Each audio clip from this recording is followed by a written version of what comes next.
Hi ho neighbors. Did you miss me? Because I have deeply, deeply missed you. Turns out grad school is no joke. All right, I'm exhausted and I have stretched myself to the limit. And listen, at the end of the day, I'm not Elastigirl. As much as I wish I had her booty and those long legs, I am 5'3" when I'm, on a good day, and my booty could use a little bit of work. So basically, what I'm trying to say is, I'm sorry. I'm sorry. That's what I'm trying to get at. But hey, I'm happy to be here. This is just a casual reminder that this is free. I do this for funsies. Until one day I am like the host of Call Her Daddy. I'm blanking on her name right now. You know, the one who just casually turns down $8 million deals based on principle. Love that for her, by the way.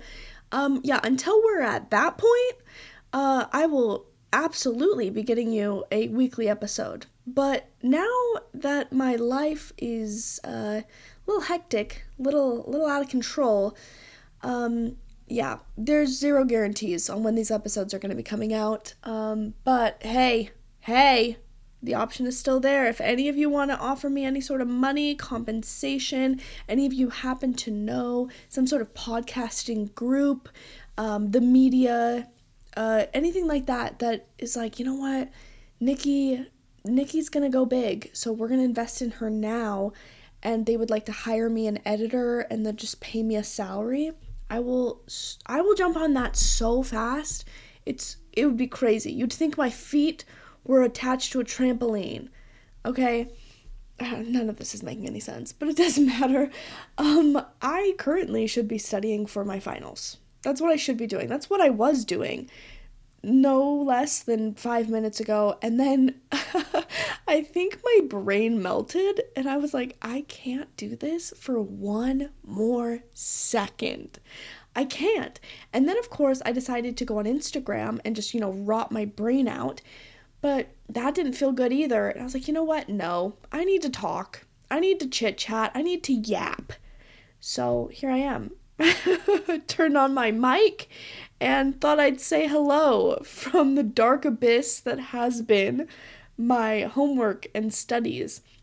But I'm here, all the way from Australia, and it's great to be with you all again. Hi.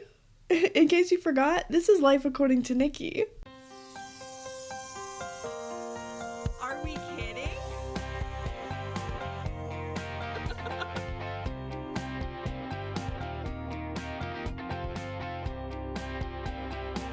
Oh my gosh, I love that. Now, as those frequent listeners know, I usually edit these episodes very heavily. I make sure that they sound good, that I don't sound stupid. We're not doing any of that today. All right, you get the real and the raw. You get the ums, all of my likes, probably my mouth noises and swallows, because I don't have the capacity to edit this. But I do have a lot to say, so we're just gonna go for it. First off, just riffing here, what are my thoughts on Australia as of late? I've been asked this many times, and, here are my not fully formed thoughts, but just my thoughts here in this moment, as I'm kind of moody right now because I'm studying for finals, so just know, take everything with a grain of salt, alright? I'm in a bad mood, so just keep that in mind, okay? What are my thoughts on Australia? I don't love it here. I'm sorry to say. Someone asked me the other day, I was at dinner, and they were like, so is Australia like the best place that you've lived so far? And I went, definitely not. Actually, worst place so far. Thank you so much for asking. But again, I say that and I genuinely am happy. Don't think that I'm not. Here's the thing about me that we all should know by now. I can be very content anywhere. I think that if I have my chapstick, if I have my pregnancy pillow to sleep with, if I have AC and heating, like, I'm all right. If I have people to hang out with that I enjoy the company of, you know what? I'm gonna be all right. I'm gonna be very content. I'm going to be happy. Me sad is still on someone else's scale, I think pretty happy. cuz cuz yeah, I am just a generally happy person. And yeah, that's my what am I trying to say? Oh my goodness. See, this is why I edit, guys. This is why I edit because I just drone on and on. I'm saying the same thing 15 million times. What's my point? My point is I have a happy demeanor. And I am happy here. Question mark? No, I am. I am happy. I have great friends here. I love my classes. I really genuinely love my classes, which you are going to be hearing loads about in future episodes because I think I've recorded twice now, me talking about my classes. I just haven't edited them. So those are coming soon, sometime. Soon's relative. It's like when Christ says that, like, the second coming is soon. Same thing, soon. That could be next week. It could be years from now. Who's to say? Not me. But my break is coming up. I have some friends coming to visit from Utah. And then when they leave, I'll have a good chunk of time. And you know what? I'm not going to waste it. Mark my words. Somebody write this down. I'm not going to waste my break. I'm going to be posting more on social media because I need to be doing that. And I'm going to make some podcast episodes, okay? You know what? I'm just committing right now. You can check back in a few weeks when I actually have free time. You're going to see some episodes. I'm making that a promise right here, right now. Let's shake on it. Okay? I give you my word. And when I do say I'm going to do something, I always follow through, which is why I tend not to commit to things that I'm unsure if I can actually execute, because I don't need that on my conscience, If someone's like, are you going to make it on Saturday? And I genuinely don't know, or I just know I don't want to, like, I'll say, no. Don't count me in for Saturday. Like, I'm not going to tell you yes and then not show up, because that will eat me alive. But you know what? I have warned you. I warned you all in what I feel like was the last episode, or maybe two back now, I don't remember, that the inconsistency was going to be here, and yeah, you're witnessing it real time. But I do have some episodes planned coming up. I'm actually going to be on somebody else's podcast, the Super Sex podcast. Some friends here in Australia, some classmates of mine, they have their own podcast, and they asked me to come on, speak about, religion and sex, and I'm very excited. I think it's going to be good. I have no idea what's going to come out of my mouth, but hopefully it's deeply profound and moving. Or at least hopefully it won't make me feel like people want to cancel me. That's really all I'm striving for here. Like, I'm probably going to sound stupid because I'm not that smart. Just in general, that's just a blanket statement. I'm probably always going to sound slightly stupid when it comes to most things, but don't we all? And plus, the ones that are, like, really genuinely smart that I have conversations with, I'm like, yeah, none of this is actually going in. Like, I can tell you're intelligent, but I'm too stupid to understand anyways, so I'll just speak to all the dummies out there, and hopefully no one judges me too much. Wow, this is really just my stream of consciousness right now. Isn't this fun? Okay, there was a few places I wanted to stop at on my long sentence there. Let's go back really quick. My friends are coming. My friends are coming to visit me. They are going to fly. It took me 39 hours to get here. It's probably going to take them like 28 because, the day that I came, there was a storm and there was airplane mechanical problems, so I don't think it's going to take them 39 hours. But the fact that I have friends that are willing to come 28 hours through pure hell just to see me, Not even to come to Australia, just to see me. Because I told them, I was like, you guys should probably stop off in Sydney, maybe do a couple days in Sydney, like Melbourne or something, see stuff. They went, nah, we're just going to come see you. I'm so blessed. I'm so blessed, you guys. Jatil and Mickey are coming, and something that's just so fun to me, is the fact that every single solo trip or solo adventure that I have done, Jatil has been involved in some capacity. And let's just do a breakdown really quick of my travel history, okay? When I was 18 years old, I read the Harry Potter series for the first time my senior year of high school. I read it twice in a row because it was that good, and, I was making up for lost time because I hadn't read it all growing up, and there I was, and it was such a fun train to get on, and I was like, you know what? Let's circle round. Let's ride this again. So anyways, when I was done with the Harry Potter series, I had just graduated high school, and obviously I needed to be a wizard. I needed to experience Universal Studios in Orlando, and I call up Jatil.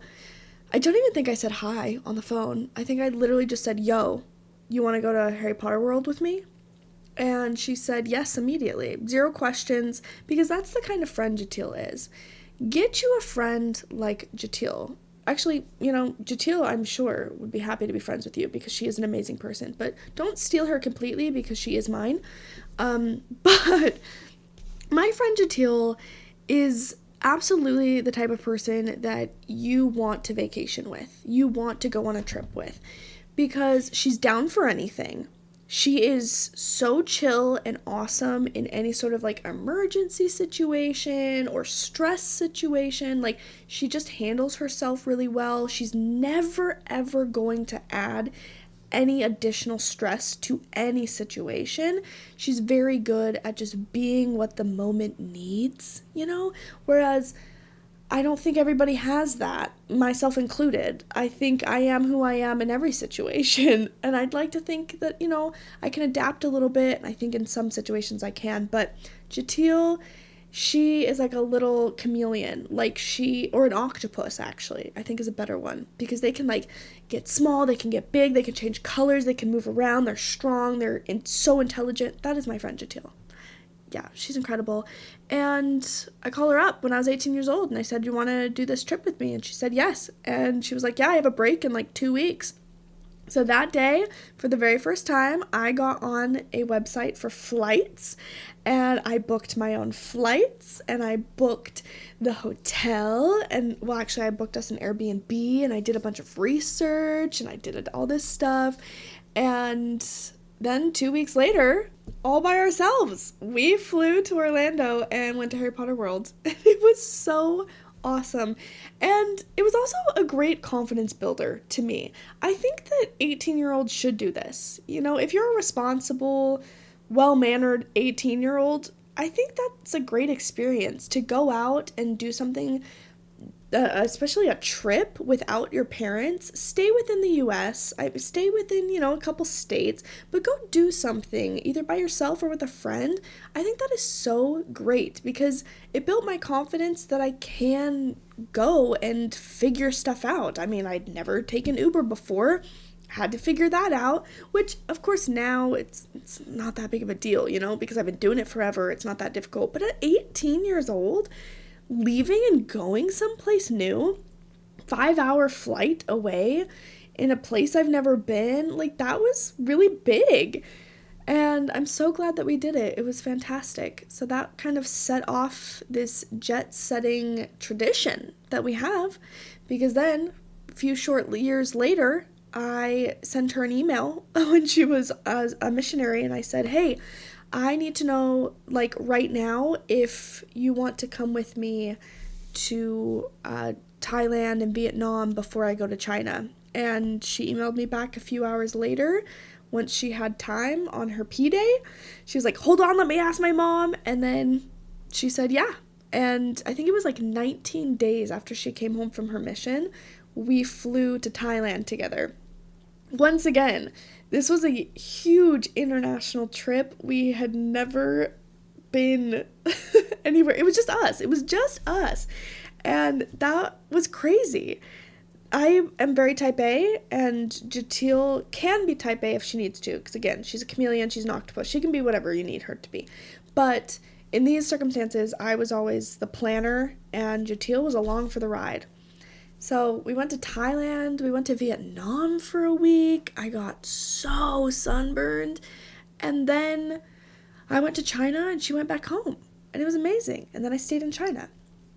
Fast forward another, I don't know, year or two, and then she came with Mickey, her bestie, to visit me in the Virgin Islands. Flew all the way there, and my friend Maddie was there too. It was so fun.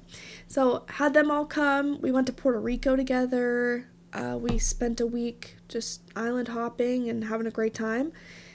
And then Mickey and Jatil, once again, you thought it was over. No, it's not. I've been a lot of places, but more importantly, my friends have come to see me in a lot of places. So then Jatil and Mickey also came to Switzerland. I had quite a few friends come to Switzerland, actually. It was so delightful and fun. I think I'm going to do an episode maybe this winter, your guys' summer, so June and July, about Switzerland and the people that came and just like the fun things to do, because it was great. Well, anyways, they came, we did Switzerland, Mickey and Jatil went up to England, and then we all did France together, Paris, we did Disneyland Paris, and then we went to Scotland, and we got stuck on the side of the road in Scotland with 2 flat tires for 8 hours, and it was amazing. And now, here we are in Australia, and they're coming all this way. We're gonna be in Australia for a week. We're gonna go to Bali for a few days because that's what everybody says we should do. Plus, it's super, super cheap. So I was like, okay, yeah, we need to stay really cheap because your girl's balling on a budget. Your girl's balling on, like, lower than a budget, actually. Balling on some faith and some pennies. But you know what? Bali's gonna take them, and it's gonna be great. So that's exciting and fun, and I'm finally going to get out of this building that I live in, and I think that's going to be really, really good for me. Okay, now that we've established that my friends are coming, what do I think about Australia? Let's circle back to that. Here's the thing, guys. I know you want me to make it all romantic and just so beautiful and you're living the dream and blah, blah, blah, that Americans, we love to just paint a picture, don't we? We love to make everything outside of America just seem so fun and exciting and so adventurous and cool. And yeah, sure, it may be those things, but America's pretty great, okay? Or at least what you're familiar with is pretty darn great. Being just constantly outside of your comfort zone, it's exhausting. It's so tiring. I don't like the accent. I have not adjusted to that.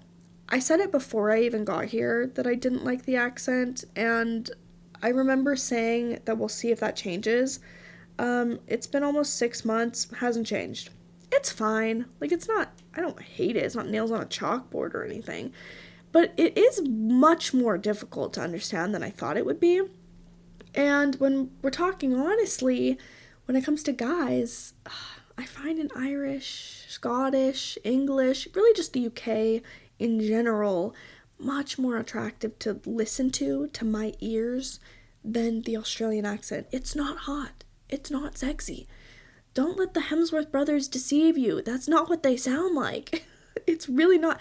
It's not it. But I have started picking up on some Australian sayings.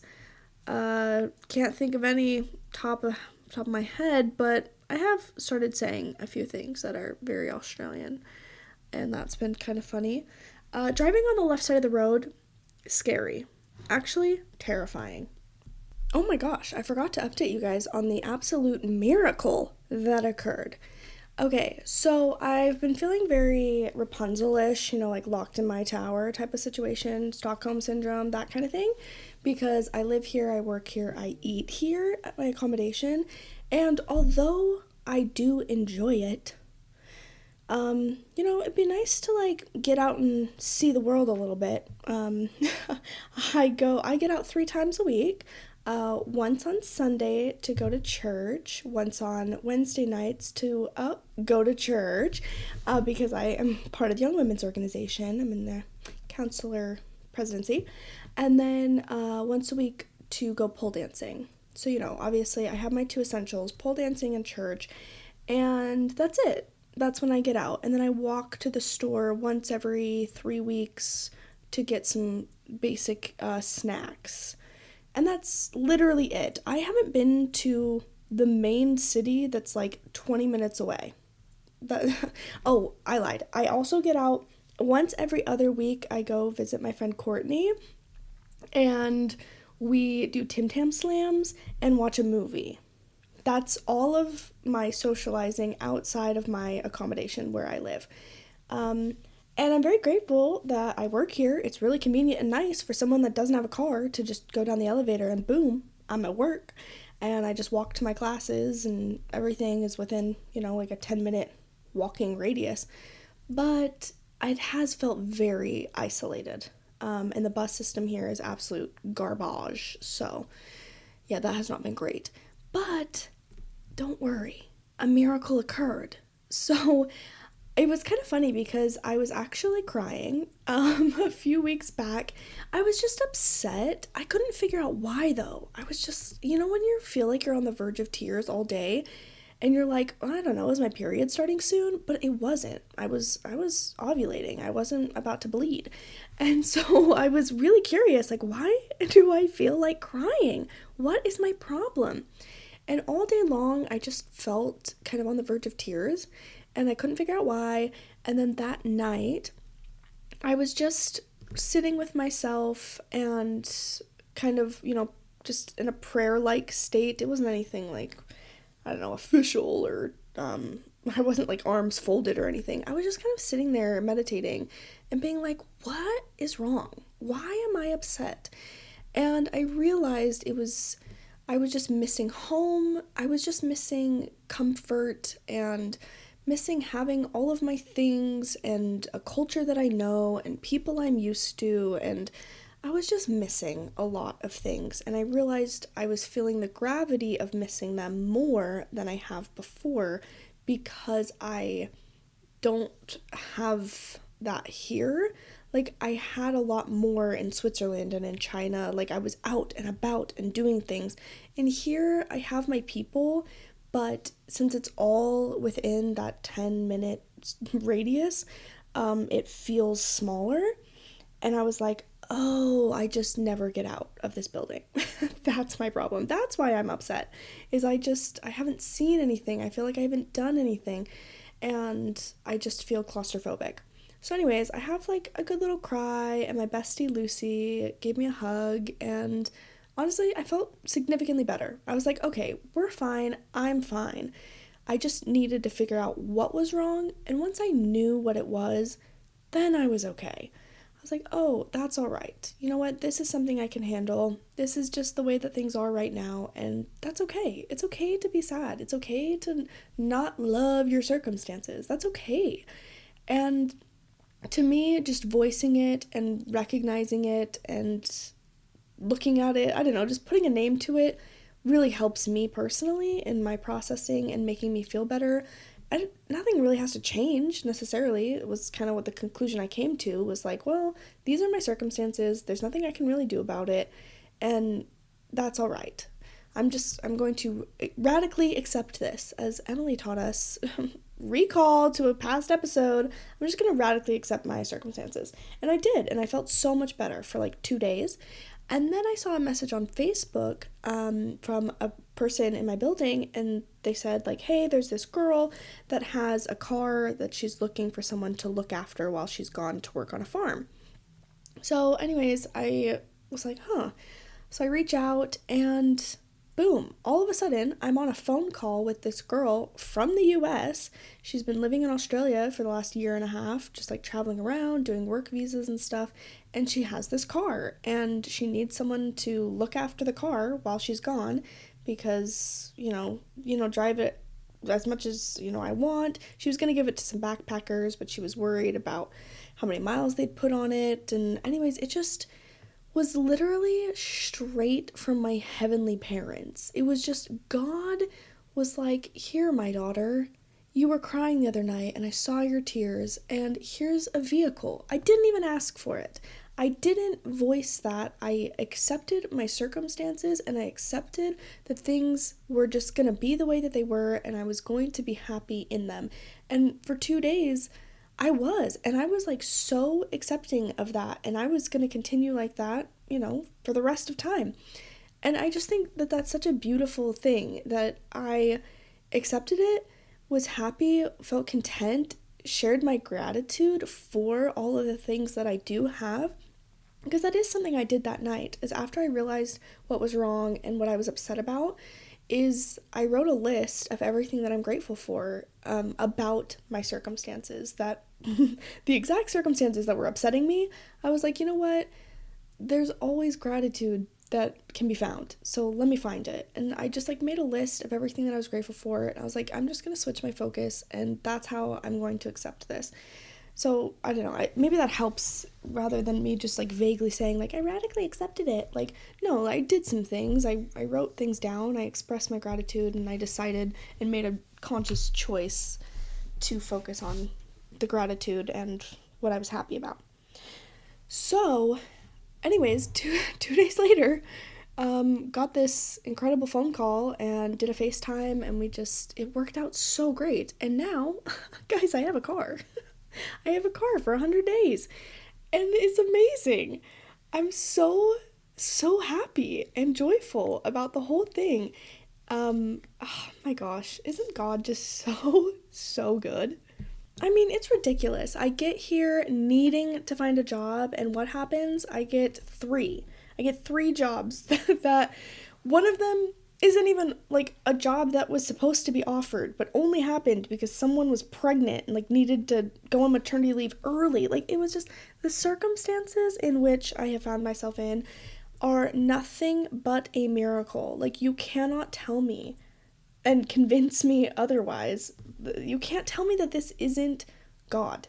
You can't, all right? Like, there was no one in this world that could convince me of something different because I see it so clearly. I'm crying, and then 2 days later, boom, a car for free for 100 days. Seriously crazy, amazing, wonderful, all of the adjectives. So yeah, I started driving about a week ago, and I have not been in this state of a panic in a while. Actually, have I ever? No, I have. But I don't experience like extreme levels of anxiety on the day-to-day. But let me tell you, getting in a vehicle driving on the left-hand side of the road is panic inducing. And I don't quite know why. Like, I've been driving for over a decade. Why is this so difficult? I don't know.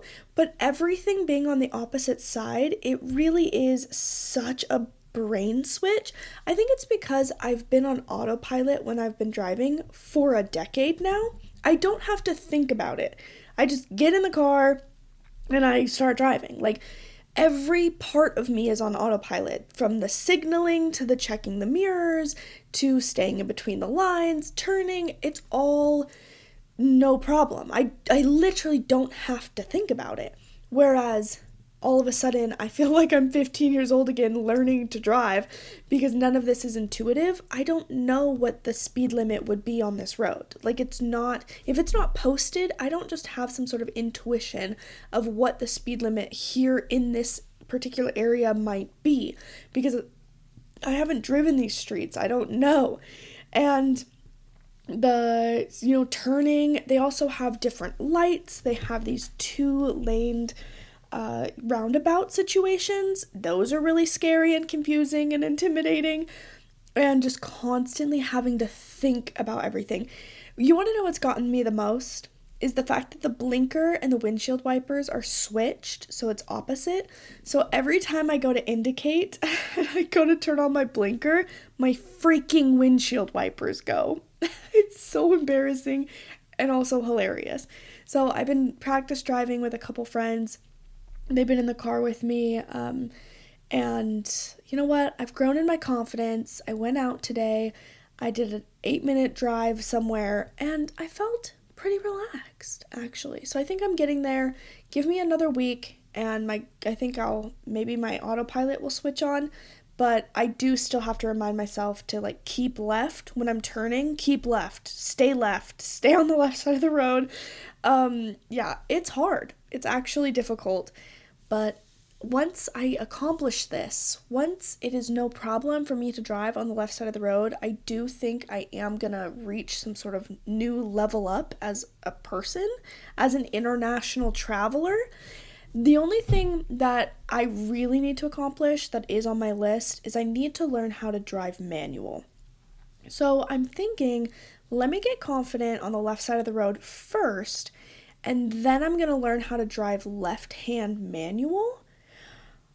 And then The Amazing Race, we're going to be back on that. It's been a couple years since we last auditioned, Jatil and I, and hey, we did get a call from a producer on one of our audition times, so, they told us to reapply as well. They know. We also, I don't know if I've told this story, but I reached out to the second place winners of a few seasons ago.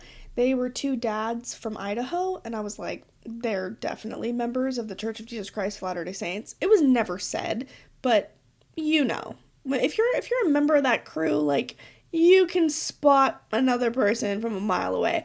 And I was like, for sure, they are members. So anyways, I DM'd them on Christmas, actually. It was just like Christmas night or something. I DM'd them and was like, hey, we're these two girls from Utah. We have auditioned for the show. Can you do a Zoom call with us and just kind of give your advice and blah, blah, blah. They were so, so kind. And they did, I think it was like a 2-hour Zoom call with us to give us advice and kind of tell us how the process goes of auditioning. So mark my words, one day I am going to go on The Amazing Race and we're gonna win. We're gonna win. Absolutely we are. And I think I'm just acquiring the skills needed for that show. That is what my life is about at this current moment in time, because marriage and stuff does not seem like it's going to be on any horizon anytime soon, but $1 million does feel super attainable to me. Like the thought of dating someone that wants to marry me and like have children with me, that feels kind of impossible at this current moment with the specs of men in the dating pool. But yeah, $1 million, easy. I can see that right now. That will be my reality. I will absolutely be a millionaire. And then maybe I can meet the kind of guy that I'm looking for. Not necessarily am I looking for a millionaire, because I will be one myself, but then we can rest assured, I can sleep easy knowing that, he's not there for my money. What am I saying? What am I even saying right now? Moving on. I don't know where my brain is going. Okay, let's just look at the note section on my phone, shall we? I don't know where I was going. I just lost all train of thought. Like, okay, moving on. We're just jumping to the note section on my phone, even though I have watched plenty of things. That's fine. We're just gonna skip over that because this episode's just all over the place. I have left and come back to record 3 different times now. So if it sounds like I'm different each time, my distance from the mic or whatever, it's because it is. It's because I started recording, I paused it, then I had to go someplace, then I came back, recorded a little bit more, had to go to dinner, then I came back. Yeah, I've been all over the place. This was not cohesive or fluid in any way, but, we're here now. Here's the first note that I have on my phone, my most recent thought, all right? We'll know where my mind's at based on these notes. I said, and I quote, "That freaking sucks to be et al. On a scientific paper. It's not even if you're not first, you're last. It's if you're not first, you don't even exist." Can you tell I've been reading a lot of scientific papers lately? For anyone that's not academic and doesn't know what that means, let me break this down for you. On a scientific paper, when you are citing something in a paper, because, everyone's all up in arms about you can't say any original thought ever. Everything that you have to say must actually be a summarization of what somebody else said that was summarized from what somebody else said. Welcome to Academic Writing 101. We're going to get to self-plagiarism in a second because, oh my gosh, I see the soapbox that I'm about to climb up on and I'm doing squats to get ready to jump that high because the soapbox that I have for self-plagiarism, I'm not okay. But you know what? We'll warm up. I need a running start to get onto that. Let's stick with me explaining at all. So, when you cite something, right, you gotta do the stupid parentheses thing, and then you do the author, comma. If it's multiple authors, it's just by alphabetical. So it's whoever has the alphabetical name, they get listed first. So it'd be, Biggs, Biggs, comma, et al., just, and everybody else, and then the year of the publication. Why am I explaining this? You probably all know this. It's not like I'm talking to high schoolers here. My age of people that listen to this podcast is 24 to 35. You're all probably intelligent because I feel like only intelligent people would listen to this, I don't know, maybe there's some dummies out there. Hey, everyone's welcome.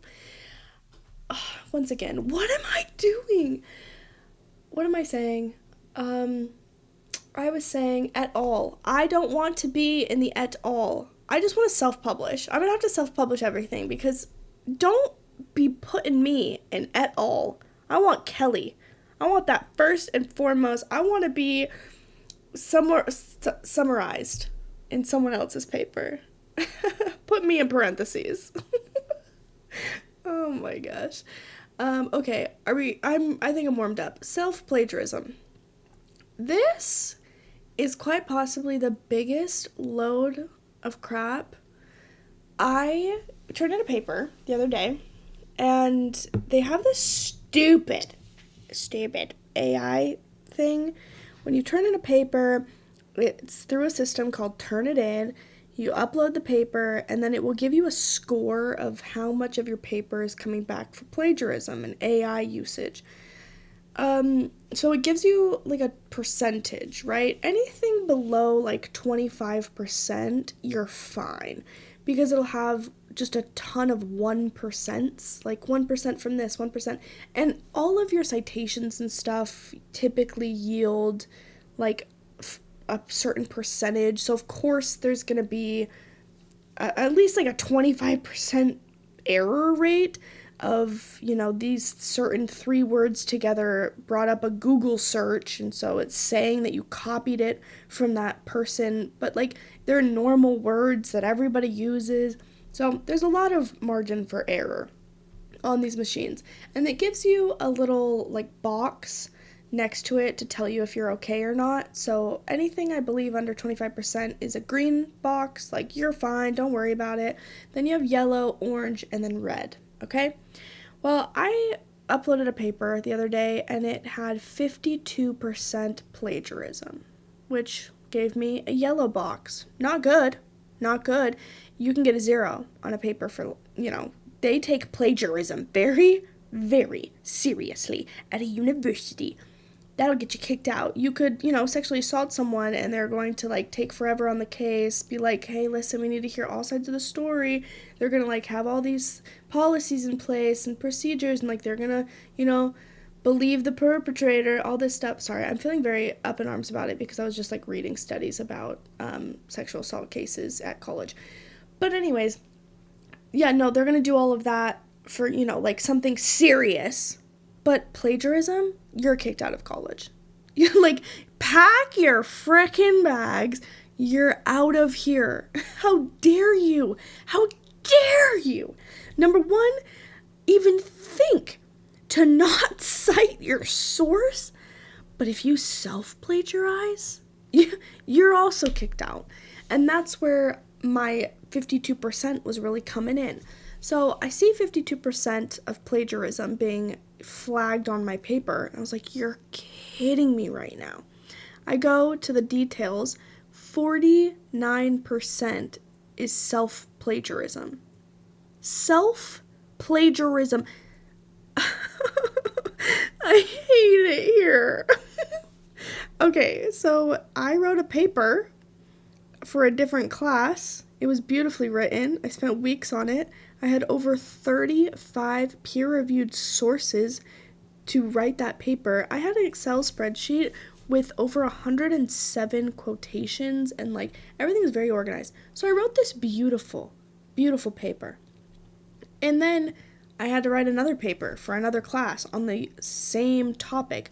Obviously, I did not just copy and paste and turn in my paper for two different classes. You can't do that. You can't do that. Also, of course you can't do that because it's a different topic question. One of them was a scoping review. This other one's a research paper. Like, they're not even the same. They just happen to be the same topic, okay? And because it's the same topic, I'm obviously using the same resources. I'm using the same citations. And it's basically the same but different, which is all academic writing is. The same but different.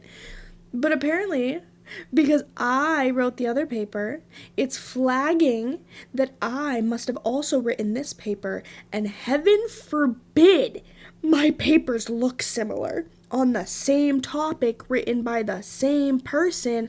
Plagiarism. I was about ready to throw hands. I was like, 49% self-plagiarism. Well, yeah, because I wrote it. Why can't I write two things similar? Like, oh my, self-plagiarism makes no freaking sense to me. It makes no sense. I wrote it right the first time. Why do I gotta rewrite it in a new way to make me sound dumber the second time around just so I'm not caught for self-plagiarism? I wrote the other paper. I'm copying myself. Like, I don't see what the big deal is here. But apparently it is a big deal, and I had to rewrite so many sections of my paper to make them sound more stupid than the original time that I wrote it, and it wasn't even the same. It's not like I just like took the old stuff and pasted it here. No, it was completely different context, it was completely different, but it sounded too similar to how I previously wrote it. What sense does that make? It doesn't make any sense why I would be kicked out of college for this and get a 0 on my paper. But don't worry, I fixed it, and I think I ended up with a 42% plagiarism. So I got it down 10% after spending another like 3 hours perfecting what was already like, I mean, it was not perfect. Don't get me wrong. I'm not that good of a writer. But yeah, so I made myself sound significantly stupider, and turned that in. And now I'm probably going to get a really bad grade on it, and they're going to say, this could have been said in a more concise way. And I'm going to be so upset because I'm going to be like, yeah, I did write it more concise. I wrote it with less wording. It took me hours. It took me weeks. But then you said that I self-plagiarized. So I had to redo it and make myself sound worse to make you happy. Can someone remind me why I'm here again? Why did I choose to do a master's? My gosh. When I'm not actively in class learning the material, I do question everything. When I'm in class, I am here for it. Like, I am loving the material. I'm having the time of my life. I leave class and I have to write a freaking paper, and I'm like, you know what? Let's schedule the flight back home. Next note. I watched Lessons in Chemistry for the second time, and I was once again reminded that Calvin is my ideal man. Not Calvin necessarily, like the character, because he is a little slightly too nerdy for me. I do like him nerdy. Don't get me wrong. I like him really nerdy. But I think it's the guy in particular, because he also plays Bob on Top Gun Maverick, and Bob is absolutely 100% the person I would pick out of all of the guys. Miles Teller, who's the other one that's like really popular? The other one. So like all the hot people, line them all up. I'm choosing Bob every time. Absolutely. And that one is Bob the character. I want that is my ideal man. And then he also plays Calvin on Lessons in Chemistry, which is such a good show, by the way. Obviously, watched it twice. Um, it's so good. But yeah, he's like so sweet and nerdy. That's what I want. I just want him sweet. I want him nerdy. But then to have, some hot hobby, yeah, that sounds great. That sounds amazing. Like he can like fly a plane or he's like a world renowned chemist. Like that sounds perfect, actually. Oh man, whoever that man is, the actor, don't even know his name, but IMDb I'm sure would tell me. But since we're doing this live and I'm not cutting and editing, we're just gonna have to let that be a mystery, and you're gonna have to look that up on your own time, girl. But just know, Bob from Top Gun Maverick is my ideal man. If you are out there, Bob, I'm ready for you. I'm here in Australia. Come save me from my self-plagiarism. Take me away. Invest in my ideas, and then we'll be millionaires. Okay? That sounds great. Oh my gosh, okay, this next one, Courtney, my friend Courtney. Hi, girl. I know you listen to the pod. This is for you. I have written in my phone, could I love someone enough to work on a pearl farm? Question mark. So I'm going to have Courtney on the pod. That's a guarantee. Courtney is originally from Utah, and she married a man from Denmark, went and lived in Denmark for a year, and then now her and her husband from Denmark now live in Australia. And Courtney, she's the one I do my Tim Tam Slams with, and I watch a movie with once a week. That's Courtney. Well, in order to get her visa here, her husband obviously has a work visa because that is why they're here. He's a geologist. So he has his work visa, but she was not able to get like a spouse visa. Instead, she had to go a different route. So she at first had to get I think it was a work visa as well, or I don't know. But anyways, they have this requirement here in Australia where if you want a visa, you have to go work on a farm. And she literally had to leave her husband for 3 months to go to like a super rural part of Australia and work on a pearl farm for 3 months. That's crazy. And so I was thinking about that the other night. I don't know what brought it up, but I was just thinking, wow, the dedication. Like she loves him.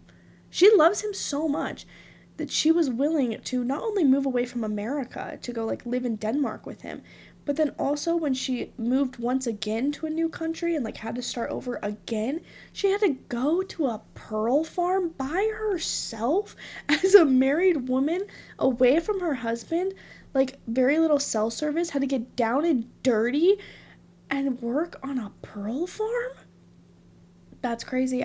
That's the kind of love that I aspire to.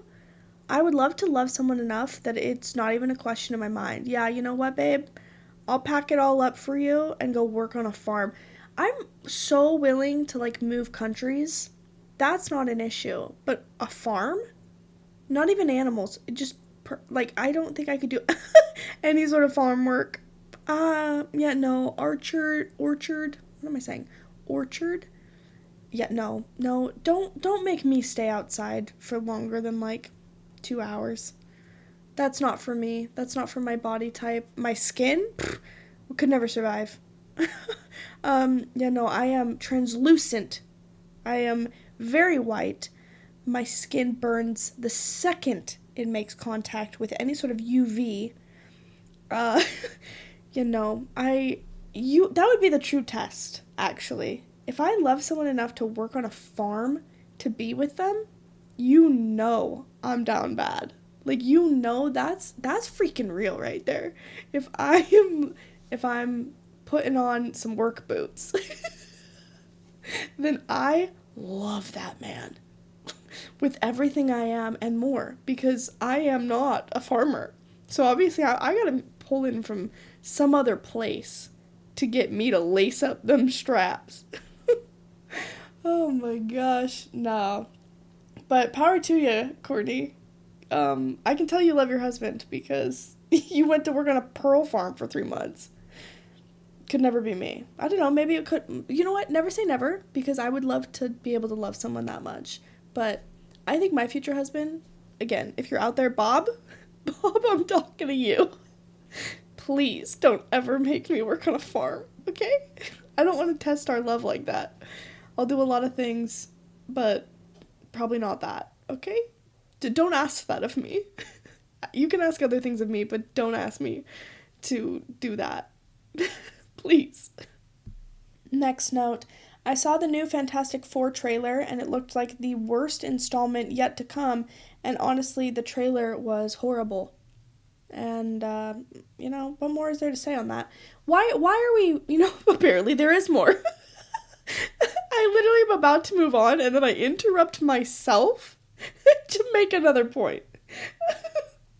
I think I might have multiple personality disorder, like, for real. Okay, this is what myself wanted to say, because, I have 3 personalities, me, myself, and I, and myself would like to interject and say, why are we making a Fantastic Four again? What? Who cares? Not me.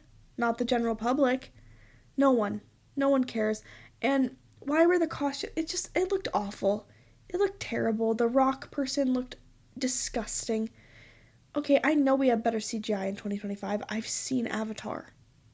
I've seen it. So I know what we're capable of. So don't bring that weird rock thing in. It was just awful. No to Fantastic Four. We don't need it. Give us a new idea, please. We are begging you. Stop with the remakes. Just stop. Oh my gosh. Speaking of things we should stop and like remakes and stuff, I watched the new Cinderella. Was it? No, not Cinderella. What am I talking about? What was it? Snow White. Snow White. I watched that with Courtney. And, oh, guys, it was terrible. And I went into it, I was really trying not to judge. I was like, you know what? I know everyone says it's bad, but let me see for myself. Oh, let me tell you, everyone is telling the truth on that one. I saw afterwards when we finished, I looked up the rating, 1.7 on IMDb. I have never seen a rating that low. Never. And there was a few things I think that contributed to it being so bad. I honestly, Rachel Zegler, is that her name?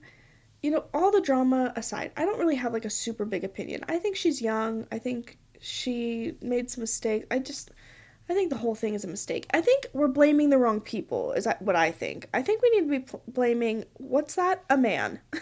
Why are we just attacking these women when really Bob Iger should stop everything? Stop making these movies. Stop. Also, Gal Gadot, terrible actress, horrible singer. Why? The songs were forgettable. The Seven Dwarves, like, there was just no plot. There was no plot. The whole thing didn't feel like a cohesive story. We didn't go anywhere. It was so boring. And she can sing. Rachel can sing. I had no problem with her voice, but none of the songs were memorable. And Gal, she's just not a good actress. She's just not. Which is unfortunate because she could have really done something with like being this super evil character, but it was so bland, and like the whole superficial, like, fairest of them all, and then pretending like they were gonna change it to be something deeper. It was dumb. It was dumb. If you're gonna make it about this superficial thing of the queen cares so much about being the fairest of them all, like, give me a more exciting plot. Dive into why does she care about that? Why does this matter? Why did she cut Snow White's hair to be short but then like covers up her own? That was something Courtney pointed out. She was like, I need more on that story of why she did this seemingly cruel thing, but then she covers up her own hair, but then she cares so much about being seen as the prettiest one in the land. Like, why does that matter to her? We didn't get any sort of backstory to why the evil queen is the way that she is. It was just, it was so stupid. I hated it, and nobody, and I mean this, nobody should be watching the new Snow White. Not for any political reason, but just because it sucks as a movie. Oh, this next one. Why can I not press enter and make a new line on Instagram captions? Instagram, you just have a permanent spot at the table. And if you don't know that, that's an inside joke from an earlier episode. Like, I think it's like my third or fourth episode. So you're going to have to go back and listen to that to know what I'm talking about. But Instagram, when I have a caption, I just want to be able to press enter and then make a new line, just like you would on a keyboard, and then type in my hashtags. But no, instead, I gotta go to my notes app. I have to type out the whole caption there. I have to make extra rows. It's just, why? Why is it so difficult? I don't understand. There's so many employees working for your app. Why does it suck as bad as it does? Okay, this last one is where we're gonna end because I just saw the time. So, I work as a receptionist, and I had to update every resident's medical forms, all right? So, I needed to know if there's, any risk of needing an EpiPen or if there's any sort of medical issue that we should know about, right? That's important. So, everyone fills out these medical forms, and it'll tell me on the computer if someone has a medical hold, like something that we should look at and be aware of that student. So, anyways, I'm going through, just checking, making sure everything's correct from the form to what it says in the computer. And I cannot tell you how many people put as a serious medical condition. That was like the prompt. It was like, do you have any serious medical conditions we should be made aware of? The amount of people that put, yes, I'm lactose intolerant. I was dying. I was cracking up. I was like, babe, I'm so sorry, but we don't need to know that. I'm like, I don't need to know if milk gives you a tummy ache. I need to know if a peanut will kill you. That's what I need to know. Like, that's relevant information. But lactose intolerant, like, if it can be easily resolved by an over-the-counter lactate, just a singular pill, if that's gonna help with the gas, I don't need to know. I wouldn't put that under serious health condition. Oh my gosh, but it did just delight me every single time that I was looking at these medical holds. And when I would look at it and it would just say lactose intolerant, it made me laugh. Do you know how many people had celiac and they did not put that as a serious medical condition? To me, I would consider that much more serious. People are having to switch out their gloves when, like, cooking your food. You need different utensils. I've lived with people with celiac, okay? We had completely different toasters and different pans, and I couldn't use the same spatula as them. Like, that's serious. That's going to affect your life and mine. So yeah, I think you could put that down. Even though it's like a dietary thing, I think that's affecting enough people to be noteworthy. But lactose intolerant. All right, don't you worry. We'll stick to frozen yogurt rather than Cold Stone ice cream. Oh my gosh. Well, on that note, to all you lactose intolerant people out there, God be with you. Because, dealing with such a serious medical condition's gotta be tough. I mean, I have an iron allergy. I can relate. I get the tummy problems too, okay? It's serious to me, but I don't think you're gonna catch me writing that down on a document, for somebody else to read and to assess the severity of my food allergy or intolerance, I should say. Sorry. Oh gosh. Okay. Well, thank you so much for being here for whatever the crap this was. How many times did I say what am I saying? Probably a lot. Maybe make that a drinking game. You can take a shot of soda for me. Get some root beer in your system for me, okay? I've been missing that. Get some cream. Do it the Utah way. Get some creamers in there. Oh my gosh, you guys. You want to know what we're going to talk about next on a coming up episode? You already know. Secret Lives of Mormon Wives Season 2. I'm halfway through. I had to pause in order to do my finals and study for that, which I should have been doing all day, but instead I recorded this. So you're welcome. My grade will suffer because of it, but at least it'll be worth it.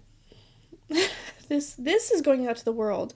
My paper is only going to like one person to read and then tell me that I self-plagiarized. So I think I did make the right choice. I love you all so much. Thank you for listening to my thoughts on life, because this is Life According to Nikki.